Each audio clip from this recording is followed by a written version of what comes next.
afternoon, everybody. I'm pleased to announce and excited to open today's conversation between the Honorable Antonio Delgado, Lieutenant Governor of New York State, and President Karol Mason.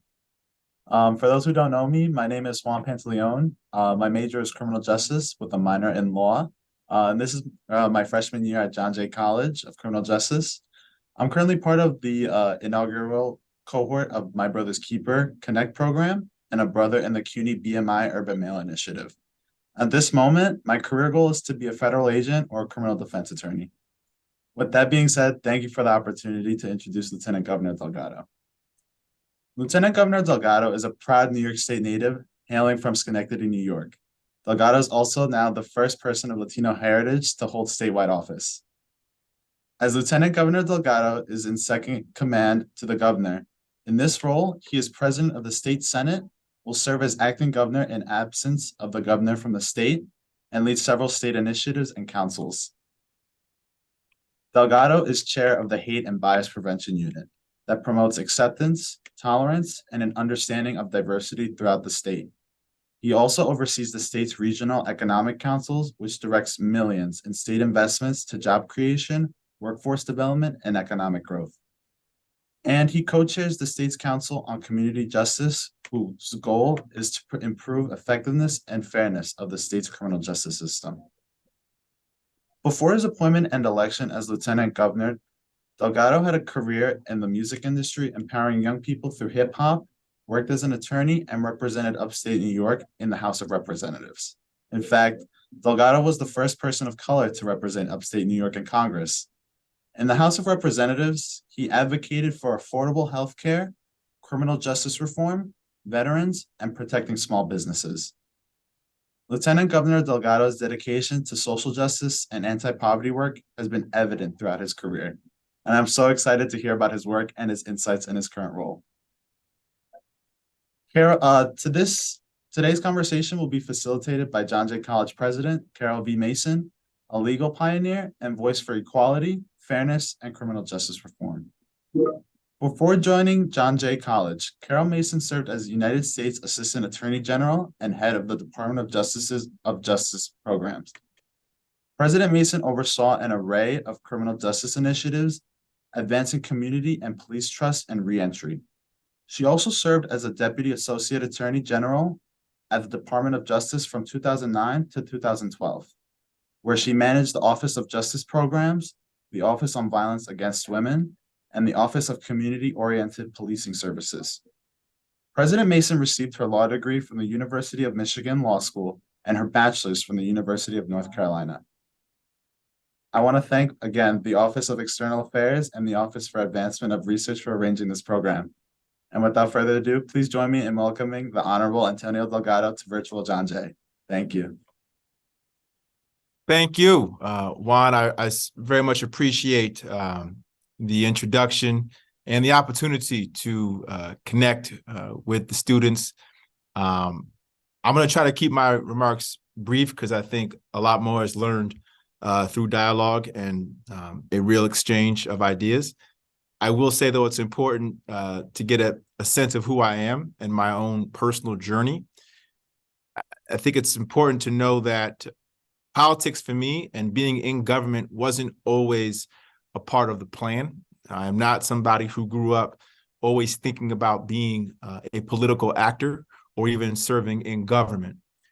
My path was pretty mixed in terms of where I started and what I've done between growing up in Schenectady and then ultimately being lieutenant governor. Grew up in a working class family, grew up with parents that were very proud, hardworking folks. They worked for General Electric back when GE was a major anchor employer in upstate New York. We started off early on in my childhood in very tough, neighborhoods. I remember, living in spaces where back then, we're at the height of the crack epidemic. I remember my family being caught up in a lot of that, cousins. And I remember moving, though, from those neighborhoods fairly early on. And by 6, 7, 8 years old, the apartments were getting a little bit bigger. The neighborhoods were getting a little bit safer because my parents were relying on those jobs that allowed us to sort of work our way up. remember cutting coupons, putting clothes on layaway. And over time, focusing on my education. My parents were very much focused on me getting through high school and into college. And from their standpoint, that would be the great equalizer for me and my little brother. Ultimately was able to go off to Colgate, played basketball there, earned a Rhodes Scholarship, stayed over at Oxford for 2 years on a Rhodes Scholarship, and came back and got my law degree at Harvard, and then became a hip hop artist for 5 years out in LA, hoping to speak truth to power through the music. Very much believe in the culture, in the music, and its capacity to produce transformative change, and still believe that to this day. Then came back to New York and became a litigator at a corporate law firm. So very different spaces, very different environments. I did do pro bono work around juvenile lifers while I was in law firm life. And it wasn't until 2016 that I started to really think about how do I package these diverse experiences and figure out how to maximize what they can bring to bear, not just for myself and for my family, but for the community and for the state and for this country. And that's why I ultimately ran for Congress in 2018 in a very challenging district, a district that Trump had won by 7 points in 2016, a district that was 90% white and the 8th most rural congressional seat in the entire country. So, for me, the experiences that I've had up into becoming lieutenant governor are very, very diverse. And I come into this role, as I did coming into Congress, not really with the mindset of being a politician, but with the mindset of figuring out how to serve the public and how to leverage all of my diverse experiences in a way that hopefully makes me a bridge builder. We have a lot of folks out there who, are flamethrowers, who are very divisive in their rhetoric, who are not really about the business of being problem solvers. And I don't want to bring that type of energy to the conversation or to the work that I do. For me, it's about being effective. It's about proving to people that there are people in government who care about people, who want to do the real work for the people. So excited to talk about what I've been able to do as lieutenant governor, what it's been like for me in this new world of political life, and excited to hopefully give you a sense of what it's like to be living and serving at a time where I think the stakes are incredibly high across the board, not just for the state, but for the country and the world for that matter. So thank you for having me. And President Mason, thank you for the opportunity to be able to have this discussion with you. Super excited to be able to engage in it and appreciate the work that you've done. Well, thank you very much. And I also want to thank Juan, who introduced you, who is one of our inaugural MBK Connect summer students, and creating a pathway for the success of our men of color, they're men now, through their college experience. And they've got a lot to learn from you because you were much closer to their generation. So particularly with your trajectory from being a hip hop artist to now being the lieutenant governor of the great state of New York. Can you tell them what it was like, or tell us what it was like when you first stepped into those halls of Congress with that kind of background, and how you used your impressive background from a Rhodes Scholar to the hip hop artist to being in Congress? Tell us what those first days were like and how that shaped your view of public service. So I think the biggest piece that inspired me to get involved in service in the first place was growing up in my church. I grew up in a Black Baptist church, and the civil rights movement and what it accomplished was very prominent in terms of how my family and how the church organized our lives and how we thought about our legacy. And so when I got to Congress, one of the things that struck me right away was the chance I got to meet very early on with John Lewis, the great late Congressman John Lewis, who marched alongside Dr. King across the Edmund Pettus Bridge on Bloody Sunday so that we might have the right to vote and pass the 65 Voting Rights Act. To then have that experience with him in the halls of Congress as the first person of color in upstate New York, there was something to that made it all make sense. It struck a chord in me in that it made me realize how important the work is that is happening in these halls. The individuals and the magnitude of these individuals and their impact on our lives throughout history. So much happens in the halls of Congress that goes unseen, but is felt by the public in a demonstrable way. And so to be now a part of that rich tradition, that was what I was trying to make sure I processed, understanding my own journey and how it was to get there, but also keeping in mind that my little story is just a part of a larger narrative that I have the responsibility to uphold and do my little bit that I can do while I was there. So it was just understanding the enormity of it all and understanding the history that I was now being rolled up into. So I love that you started this with John Lewis's impact, because in many ways you are the fulfillment of their dreams, the fulfillment of Dr. King's dream, that here you are elected into a majority white district as the first congressman of color from upstate New York. So how did you use your experiences and your foundation in the church to build legitimacy, credibility in that district and win that support? Because you won re-election as well with yes support.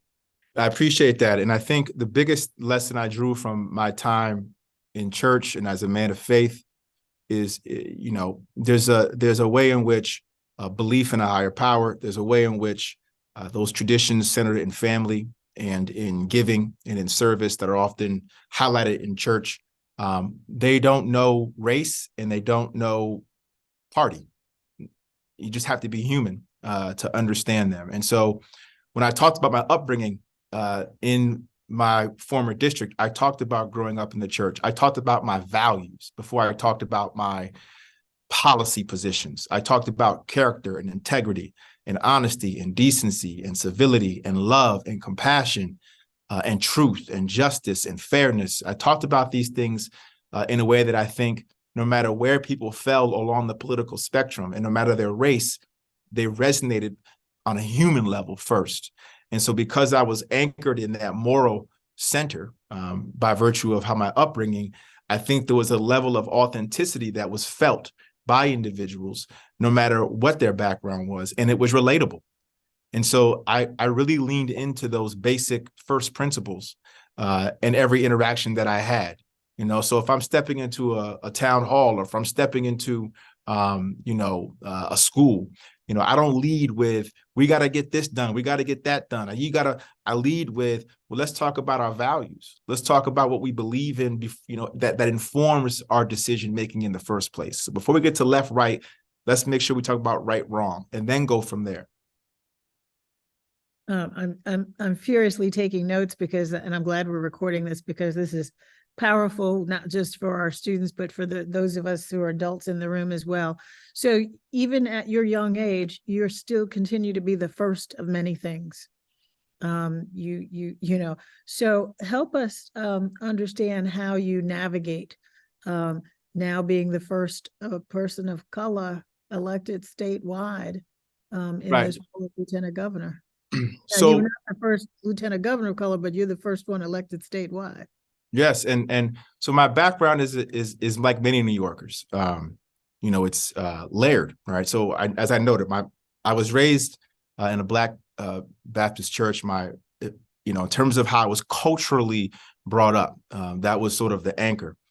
But my mother, on her father's side, has Latin roots.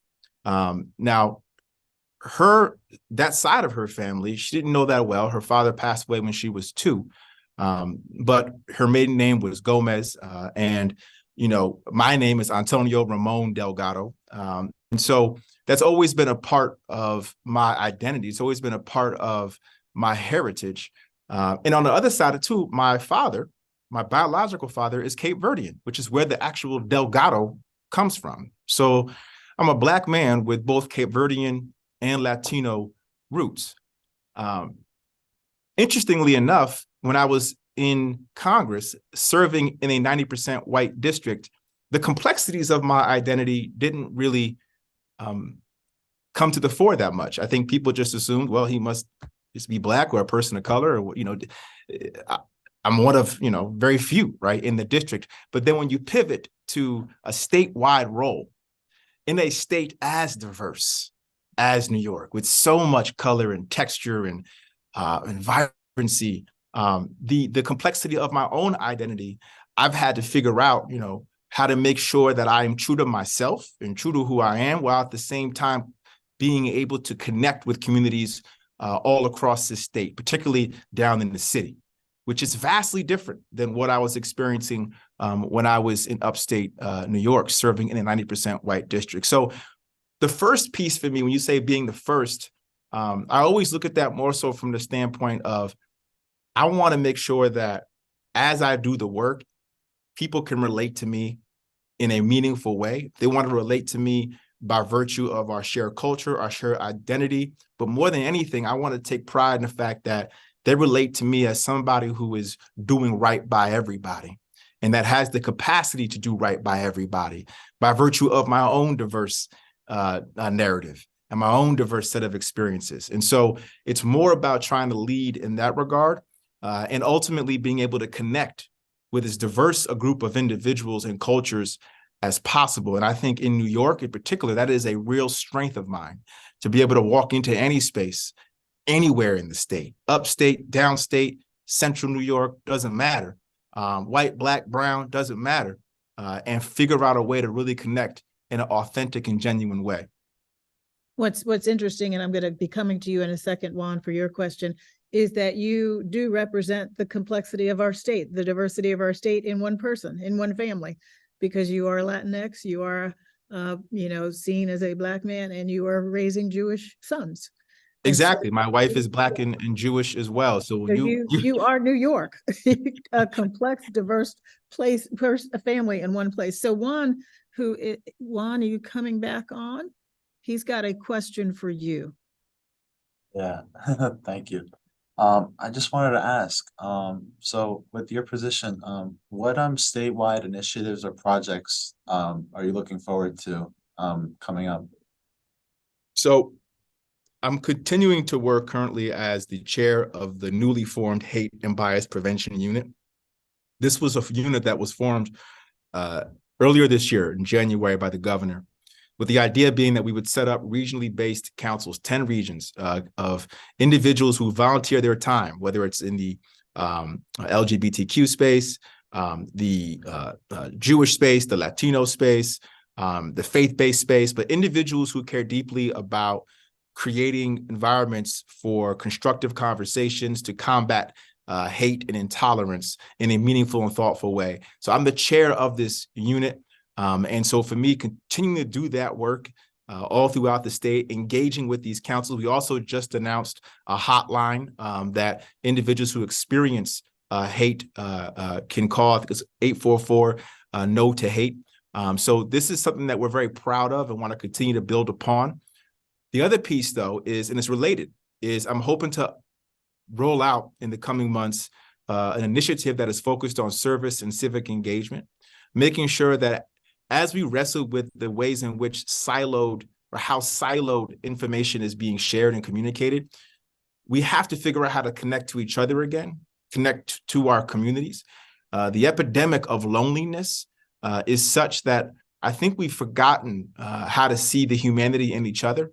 And I think one way to get back to that is through service and civic engagement. And so the state, I think, has a responsibility to roll out a statewide effort to create pathways for opportunity, particularly for our young people, to engage in their communities, whether it's through housing efforts, educational efforts, criminal justice, mental health. But there are a plethora of different opportunities that we should be making plain to our young people that they can lean into to empower themselves through service, which again will connect people to each other.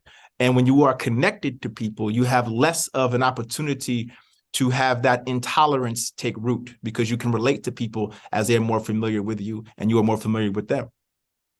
So I love that you are a big proponent of civic and public engagement. You had a lot of opportunities and still have lots of opportunities to do so many different things. What is it that made you turn from being a lawyer at a large firm to pursuing public service?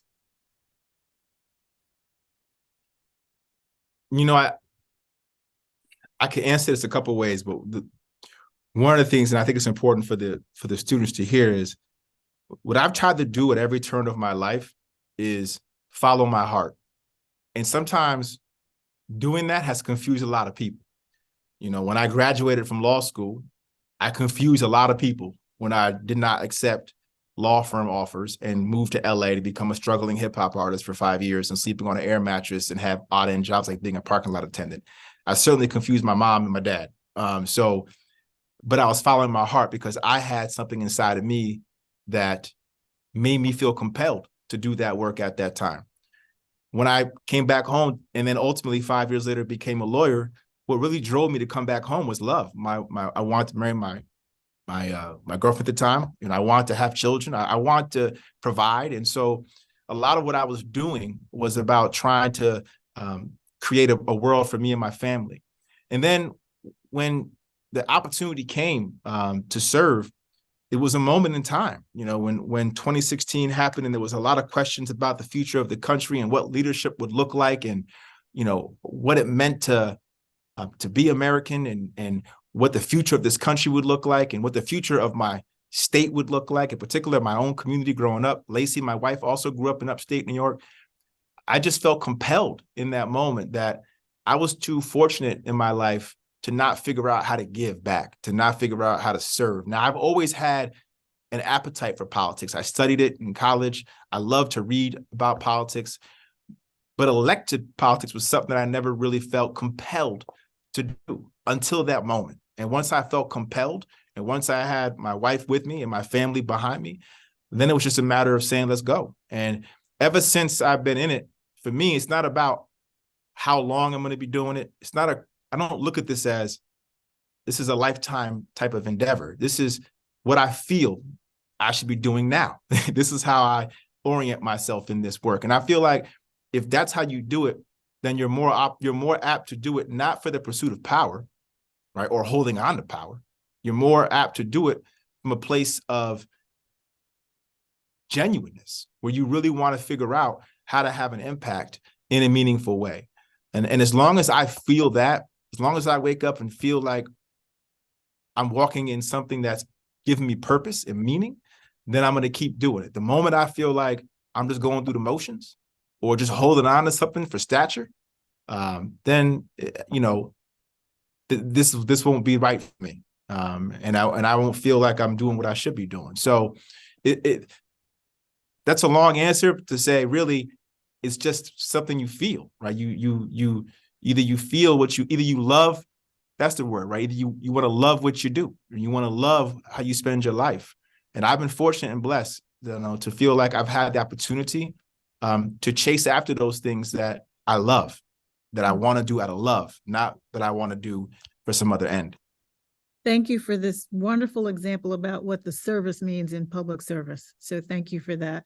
And we are grateful that you were led to do this work. So I've got a question in the Q&A, and I am reading the Q&A for people who are wondering, but you may not hear your question asked exactly as you wrote it. So we have a young student who's a sophomore who's an aspiring attorney. And she asked the question about an imposter syndrome, but I'm going to turn the question around because I don't want her to think that there's any such thing as an imposter. Help us understand how you gain the confidence that you have, that you can do and be what you want to be, and how would you address our students in empowering them to be who we know they can be? I love this question because I relate to it. When you find yourself in situations that you might be one of one, or, an outsider breaking ground, and this happened to me a lot, whether, being a Rhodes Scholar, working at a white shoe law firm where I was, the only, one of the handful of color attorneys at a New York City law firm, or even being in Congress. You're constantly wrestling with the question, am I good enough? Should I be here? How did I get here? Did I really earn this, or was it given to me? Am I a token? Am I filling a quota? Like, these are all the questions that, if I'm being honest, I've wrestled with. And I think what happened over the course of my life, as I really meditated with this and tried to come to terms with these questions, was I don't care. I don't care how I got here. I don't care what people think. It's what I do with it when I'm here. And how am I making the most of it? And then I took one further step on that, and I realized not only do I not care, it gives me an advantage. Because if the work that I'm trying to do is to be a reflection and to be the voice for those who have felt marginalized, unseen, unheard, unaccounted for, then the fact that I am in a position of power and am still wrestling with these kinds of questions gives me a perspective that is not privileged. And that perspective that is not privileged puts me in closer proximity with the very people I'm trying to help. And so as long as I maintain that sense of self and own it, it ultimately becomes a superpower.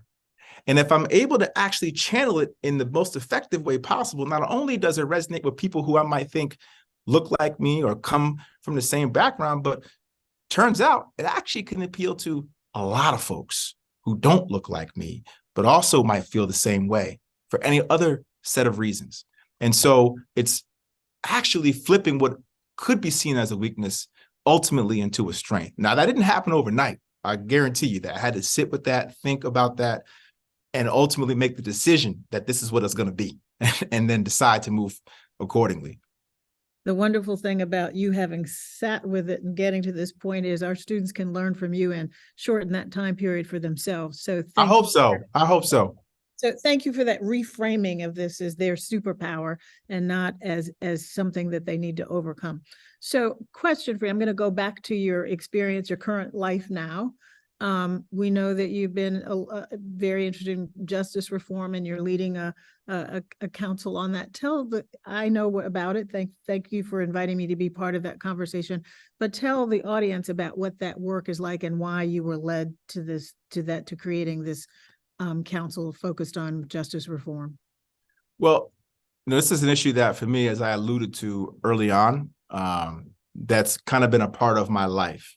I've seen friends I grew up with, family that I grew up with, particularly during the 80s and 90s, caught up in the war on drugs and how it decimated our communities, the draconian laws that would strip fathers, oftentimes young fathers, out of homes, break families up for crimes, by the way, that in some cases are legal now.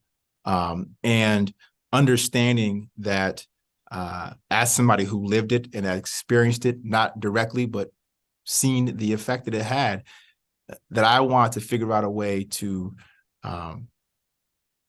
create real, genuine opportunities to think about criminal justice through the lens of restorative justice, and understanding that a lot of the dynamics that lead to crime, a lot of the dynamics that lead to behavior that is deemed illegal stems from the conditions that individuals are forced to live in from generation to generation.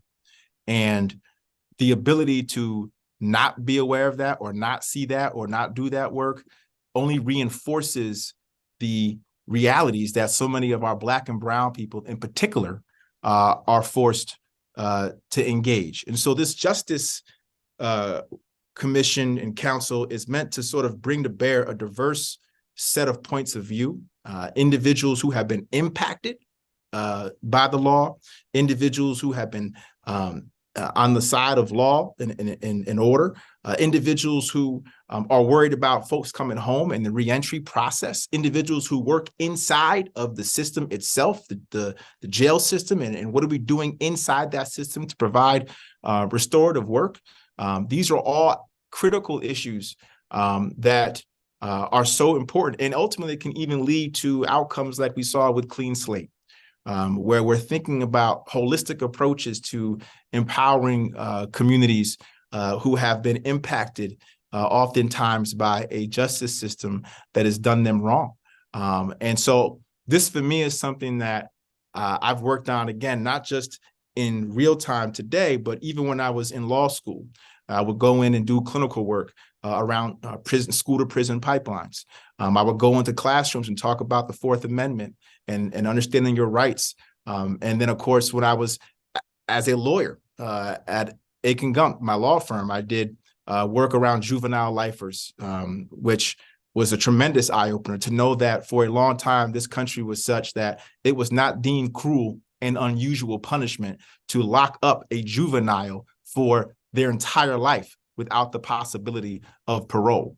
And so these are the kind of things that I've been working on all throughout my life. And I'm excited to work with the council, to work with you on continuing to figure out how to broaden our concept of justice and broaden what we think about when it comes to really dealing with the work that is more humane and more holistic. Thank you for that. And as you know, Commissioner Rosado is a faculty or was a faculty member here before she got lured to the state. But what role can higher education and John Jay in particular, and CUNY in particular, play in helping to advance your agenda, help to advance the rethinking and reshaping of our justice system and other issues that you're concerned about in your leadership role? Well, I mean, I just think, and this is one of the things that I've struggled with of late, is trying to understand how to make sure our young people are really learning how to think critically about any number of different issues, whether it's in the criminal justice space, whether it's in the economic space, the political space, the international, whatever the subject. I feel like what's happened because of echo chambers born of social media and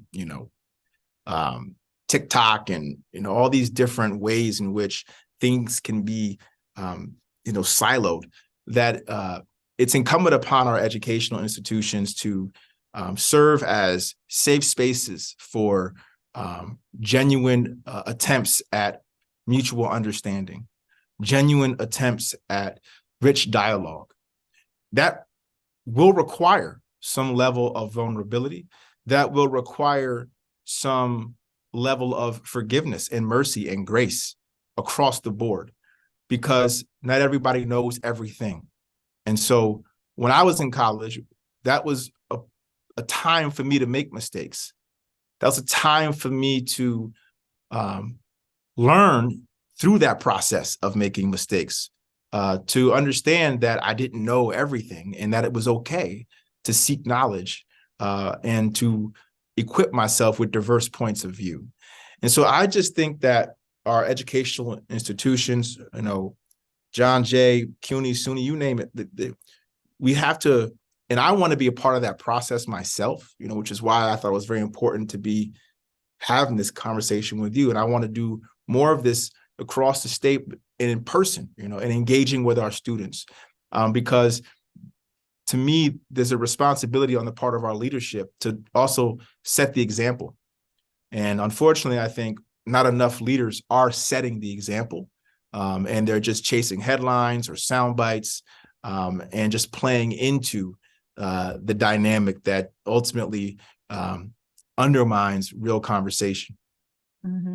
So one of the things that you said that really landed with me is this creating a space for rich dialogue and understanding of people from different perspectives. So one of the things that we across CUNY have been lucky enough to do this year, in particular with the support from the state, is hire some new faculty and some richly diverse faculty here now at John Jay.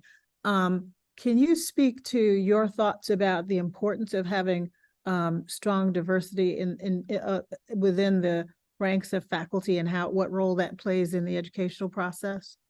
I think it plays a tremendous role. History often is told by, the winners, right? That's the famous quote, right? Those who have the pen, right, are able to sort of write what history was, and history certainly informs the present. And I feel in anything, it's important that different perspectives, different lived experiences are incorporated into the general narrative of how we come to understand the world. And the piece that I think I struggle with, or at least that I think I see a real challenge at the moment, is we talk about diversity a lot and we celebrate diversity, I think rightfully so, especially here in New York. But sometimes we sort of make diversity about race or gender or sexual orientation. physical attributes that are sort of collectively deemed diverse. But I think in many respects, forget one of the more critical components of diversity, which is diversity of thought, diversity of ideas, diversity of ideology, the diversity of worldview.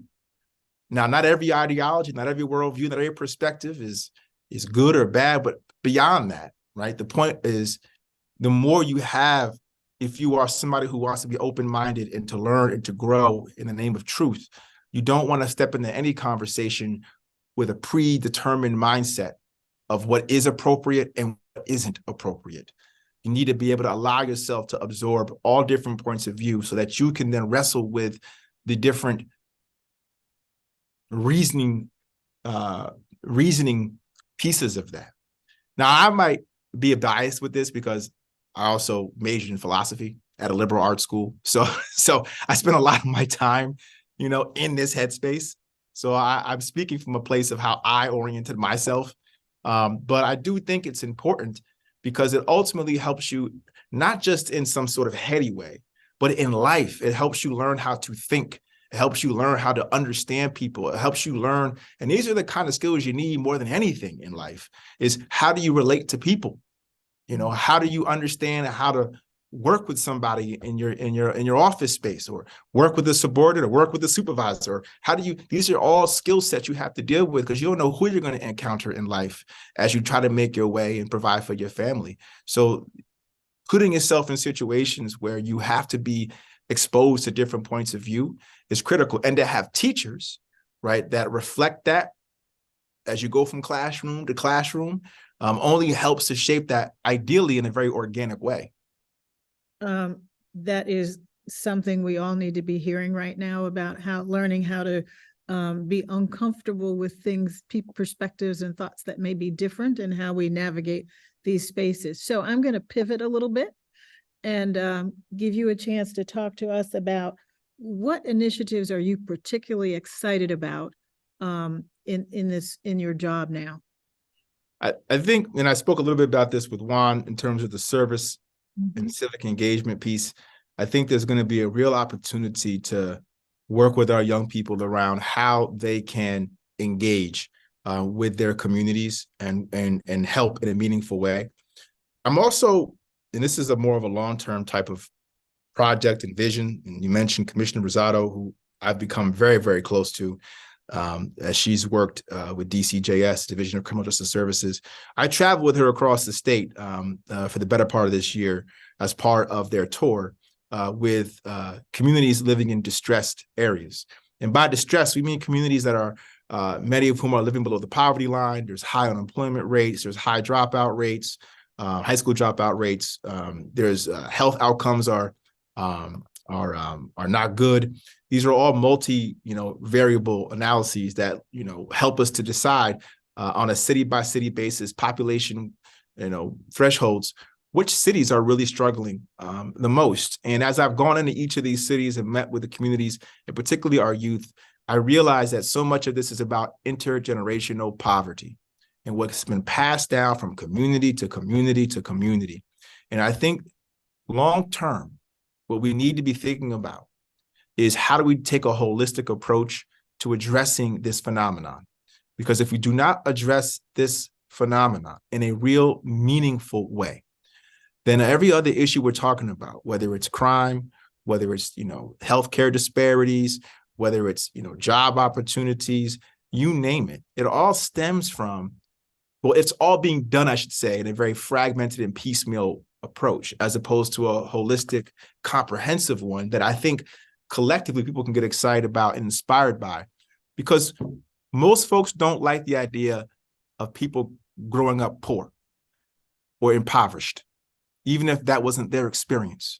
I've talked to people, there's the benefit of living in a diverse experience. I've talked to people from all walks of life, from all different types of backgrounds, and I've come across very few people who are okay with poverty, that people have to live in poverty from generation to generation. And I think there's an appetite to really deal with this work in a meaningful way. And this is something that I have been wrestling with since I become Lieutenant Governor, is how do I leverage this new role on a statewide level to engage on this issue. So I love this focus on intergenerational poverty and what we can do. So I think that it's pretty well established that a college degree can move not just the person, but their families and communities into the middle class.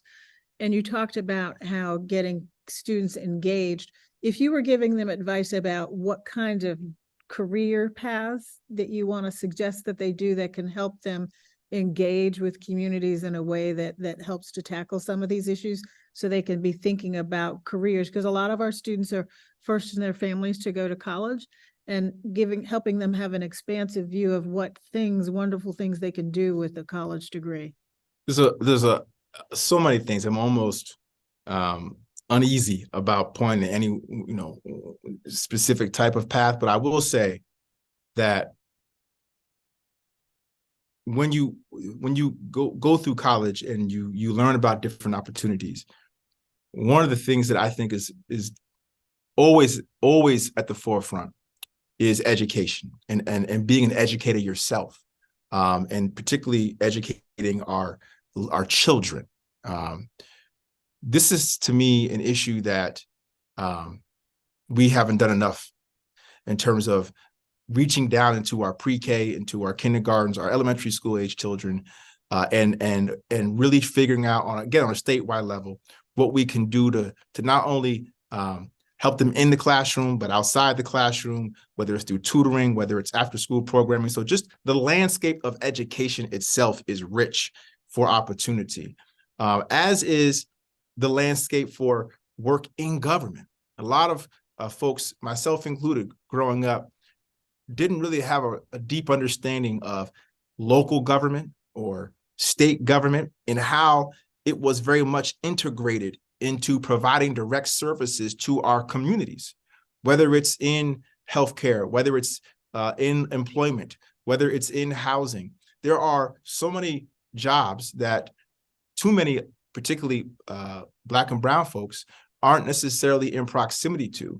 And by virtue of putting ourselves in these roles within education, higher education, with a degree, we are now not only putting ourselves in these places to help, but we're able to better understand the needs of those communities that we're trying to help in the process.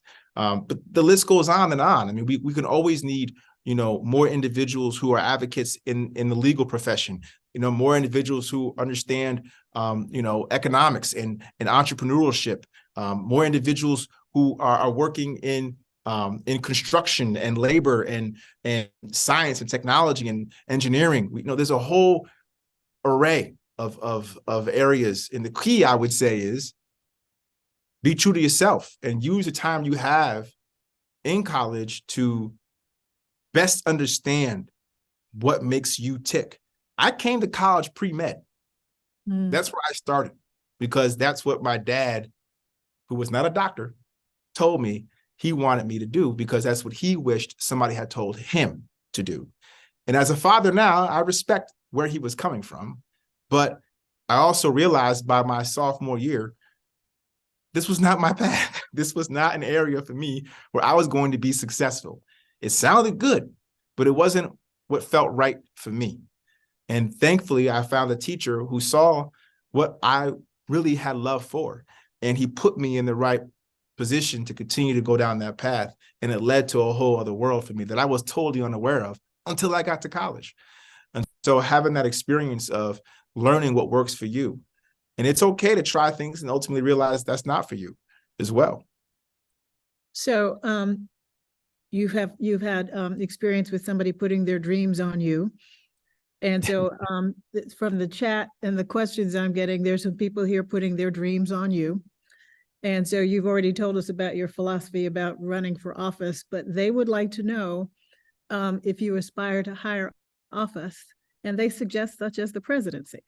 So people are putting their dreams on you and would like to know how you respond to that. I appreciate that. So my thing is, my view on this is, and this goes back to my other, I said this earlier, I'm in this to see where it takes me. meaning if I keep having an impact and if I feel like I'm able to do this in a way that feels real to me, then I will keep doing it. And no matter what the options are, we'll see. I don't know. But I've also learned that this is a path that is not one someone would do right by themselves to say, I'm going to do X, Y, and Z, or I want to become X, Y, and Z. You know, we're all ambitious. I'm not going to sit here and act like I don't have ambition. But one of the things that I've tried to understand, and actually I learned this, you know, from another individual in the political space who made the point that it was okay. He learned how to become ambitious so long as the ambition he felt was tied to purpose. And so for me, that was something that I kept in my head. I wanted to always tell myself, you can be ambitious, but up to the point of having a purpose. The moment that ambition takes on a life of its own, then you need to stop, because you're not doing right by yourself or by your community. So, you know, yes, I like the idea of higher office because I still feel like I have a purpose, but at the same time, it's not clear to me that I fulfill the purpose that I'm doing right now. And so it's always a constant work in progress. And the last thing I'll say on this is, if someone had said to me, you know, a few years ago, you're going to serve a full term in Congress, and then halfway through your second term in Congress, you're going to be appointed Lieutenant Governor of the state of New York, I would have said that's crazy. How? There's no way in the world I can't even envision that. There's no way.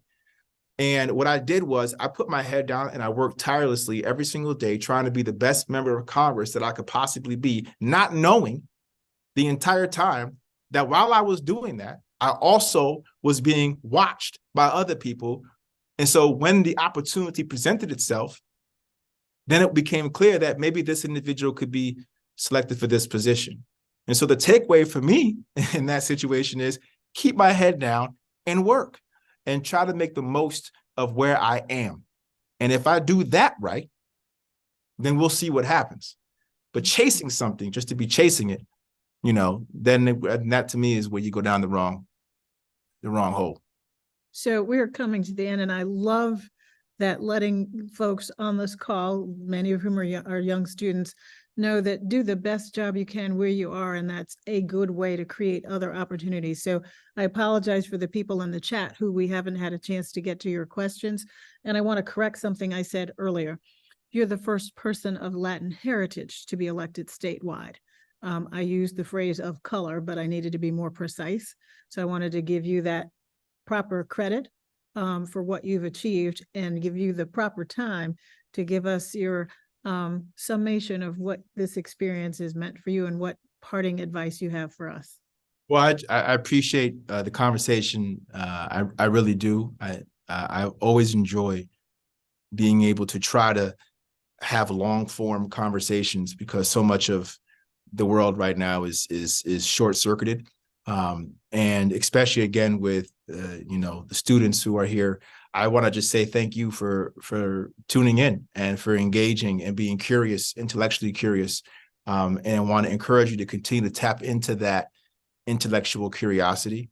I also want to encourage you to stay inspired and to not be overly cynical and dispirited. Not that I can't relate.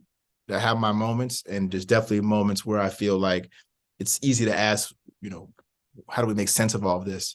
But I always try to remember what it took to overcome past struggles, and the faith and the love and the commitment, you know, and the willingness to go through the peaks and the valleys to get to whatever that ultimate goal is. And we have a lot of work left to do, a lot of problems to solve for still.